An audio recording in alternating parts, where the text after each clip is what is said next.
یہ جو بیرونی صورتحال ہے، عالمی صورتحال ہے، اس کے پاکستان پر کیا اثرات پڑ رہے ہیں اور آگے جا کر ان کا کس حد تک پاکستان کی داخلی صورتحال پر اثر انداز ہوگا۔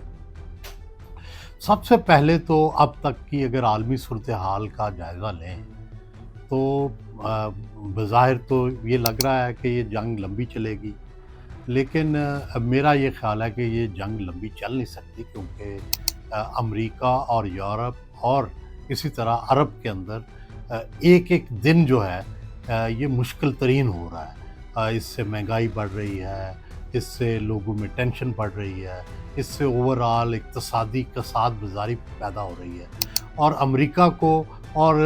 عرب ممالک کو کسی کو سوٹ نہیں کرتا کہ یہ لڑائی کو لمبا کیا جائے، ما سوائے ایران کے۔ لیکن اگر ایران کی میزائل کیپیسٹی جو ہے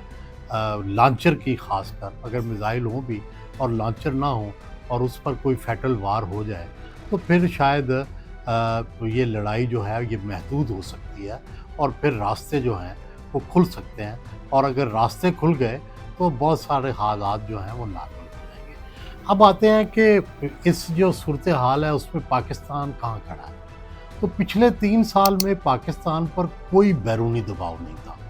اور پاکستان بیرونی دباؤ سے آزاد اپنی پالیسیاں بنا رہا تھا اور اپنے معاملات طے کر رہا تھا۔ پاکستان کو طالبان سے پرابلم تھی، اور پاکستان کو